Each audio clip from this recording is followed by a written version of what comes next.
السلام علیکم ناظرین و سامعین۔ ناظرین کرام، حضرت اویس کو حضرت محمد صلی اللہ علیہ وآلہ وسلم کی ذات اقدس سے والہانہ عشق تھا۔ یہی وجہ ہے کہ آپ صلی اللہ علیہ وآلہ وسلم فرمایا کرتے تھے کہ یمن کی طرف سے مجھے محبت کی خوشبو آتی ہے، کیونکہ وہاں میرا دوست اویس کرنی رہتا ہے۔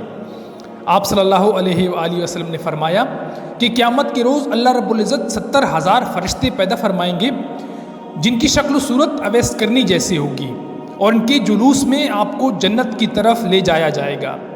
ساری کائنات یہ منظر دیکھے گی، مگر کوئی یہ پہچان نہ پائے گا کہ اصل اویس کرنی کون ہے۔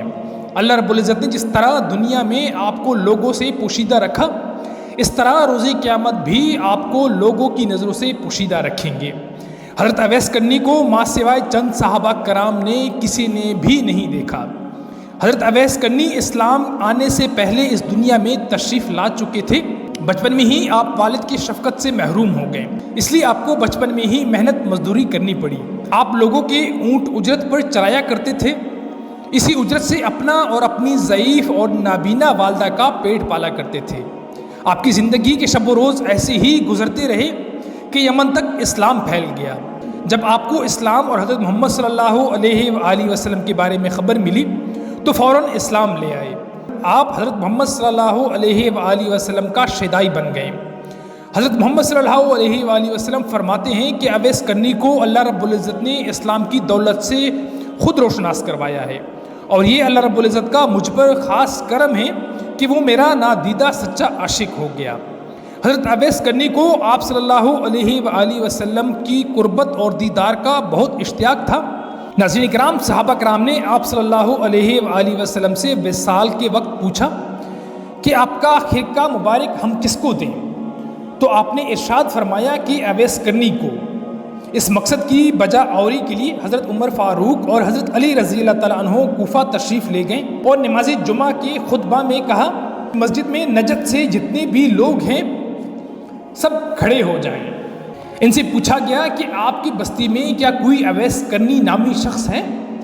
سب نے جواب دیا کہ ہم اویس کرنی سے بالکل ناواقف ہیں، البتہ ایک دیوانہ ہے جو لوگوں سے بیزار ہو چکا ہے اور ہر وقت ویرانوں میں رہتا ہے، آبادی کی طرف بالکل بھی نہیں آتا۔ حضرت عمر اور حضرت علی رضی اللہ تعالیٰ عنہ نے فرمایا کہ وہ کہاں ہیں، ہمیں اس شخص سے ملنا ہے۔ عرض کی گئی کہ وہ ایک وادی میں اونٹ چراتا ہے، کسی سے بات نہیں کرتا۔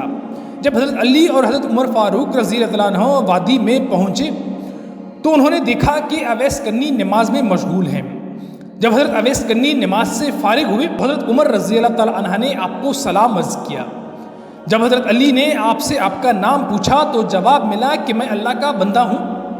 حضرت عمر رضی اللہ تعالیٰ عنہ نے نہایت شفقت سے جواب دیا کہ اللہ رب العزت کے بندے تو ہم سب ہیں، آپ اپنا خاص نام بتائیں۔ جواب ملا کہ میرا نام اویس کرنی ہے۔ عمر رضی اللہ تعالیٰ عنہ نے آپ کا ہاتھ پکڑ کر وہ نشان دیکھا جس کے متعلق حضرت محمد صلی اللہ علیہ وآلہ وسلم نے ذکر فرمایا تھا کہ وہ نشان اویس کی شناخت کا علامت ہوگا۔ حضرت عمر رضی اللہ تعالیٰ عنہ نے جب وہ نشان دیکھا تو ان کے ہاتھ کو بوسہ دیا اور فرمایا کہ اے اویس کرنی، حضور صلی اللہ علیہ وآلہ وسلم نے آپ کو سلام بھیجا ہے، اور ساتھ ہی یہ مرکہ بھی عنایت فرمایا ہے اور وصیت کی ہے کہ آپ امت محمد کی بخشش کی دعا کریں۔ حضرت اویس کرنی نے فرمایا کہ اے عمر اور علی، آپ لوگ حضرت محمد صلی اللہ علیہ وآلہ وسلم کے رفیق خاص ہیں اور مجھ سے اعلیٰ مقام رکھتے ہیں، دعا تو آپ لوگ کریں۔ حضرت علی اور حضرت عمر رضی اللہ تعالیٰ عنہ یک زبان ہو کر کہنے لگے، ہم تو دعا کرتے ہیں، لیکن آپ حضرت محمد صلی اللہ علیہ وآلہ وسلم کی وصیت کے مطابق دعا فرمائیں۔ اویس کرنی نے جواب دیا کہ اے عمر اور علی، آپ غور کر لیجئے، شاید میں وہ اویس نہیں جس کا ذکر حضرت محمد صلی اللہ علیہ وآلہ وسلم نے فرمایا ہے۔ حضرت عمر نے کہا کہ اے اویس، حضور صلی اللہ علیہ وآلہ وسلم نے آپ کے متعلق 2 نشان بتائے تھے اور وہ دونوں نشان آپ کے پاس موجود ہیں، لہذا ہماری پہچان، شناخت اور پہنچ بالکل درست ہے۔ تو آپ نے جواب دیا کہ لائیے وہ خرقہ مجھے عطا کیجیے تاکہ میں حسب حکم آقا حضرت محمد صلی اللہ علیہ وآلہ وسلم دعا کروں۔ اس کے بعد حضرت اویس کرنی آپ دونوں سے تھوڑا فاصلے پر چلے گئے، زمین پر سجدہ ریز ہو کر برگاہ الہی میں عرض کی کہ اے پروردگار عالم، میں اس وقت تک یہ خرقہ نہیں پہنوں گا جب تک سرکار دو عالم کی ساری امت کی بخشش نہ فرما دیں۔ حضرت محمد صلی اللہ علیہ وآلہ وسلم نے یہ مرکہ مجھے سونپا ہے، اب تیرا کام ہے میری دعا قبول کرنا۔ اللہ رب العزت نے ارشاد فرمایا کہ اے اویس، تمہاری دعا کے طفیل ہم نے چند لوگوں کو بخش دیا ہے۔ آپ نے جواب دیا، جب تک تو سب کو نہیں بخشے گا میں یہ خرقہ نہیں پہنوں گا۔ ندا آئی، میں نے کئی ہزار بخش دیے۔ آپ نے عرض کی، اے پروردگار، میں سب کو بخشوانا چاہتا ہوں۔ ابھی یہ گفتگو کا سلسلہ جاری ہی تھا کہ حضرت علی اور حضرت عمر رضی اللہ تعالیٰ عنہ آپ کے قریب چلے گئے۔ اس پر حضرت اویس کرنی نے ان سے کہا کہ آپ لوگ یہاں کیوں آئے ہیں؟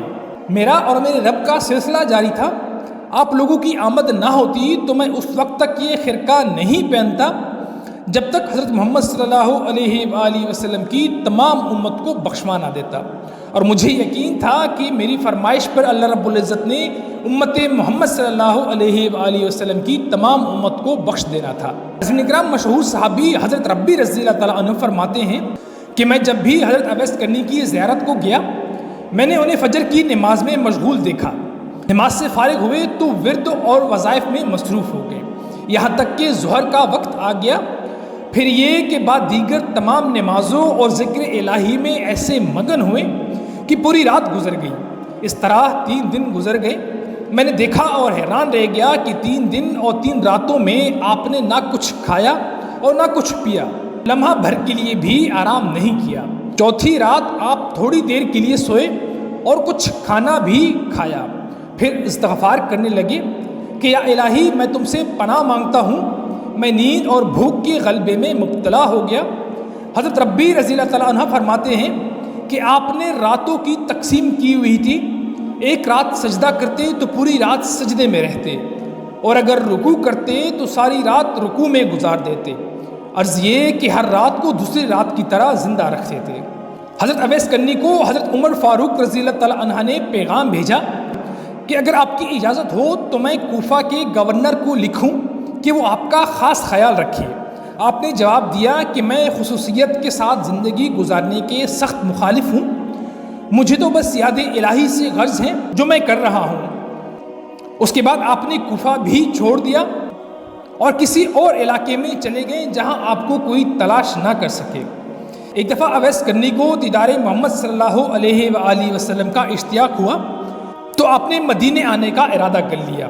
ادھر حضرت محمد صلی اللہ علیہ وآلہ وسلم کو کسی غزوہ میں شرکت کے لیے مدینہ سے باہر جانا پڑا، لیکن جانے سے پہلے آپ نے حضرت عائشہ سے فرمایا کہ میرے جانے کے بعد شاید کوئی مہمان آئے، اگر وہ یہاں آئے تو اس کی خوب خاطر تواضع کی جائے اور ہر طرح سے خیال رکھا جائے، کیونکہ وہ بہت نیک انسان ہیں، اور میرے آنے تک اس کو روکنے کی کوشش کی جائے، اگر وہ رکنا نہ چاہے تو اسے مجبور نہ کیا جائے، اس کی شکل و صورت یاد رکھی جائے۔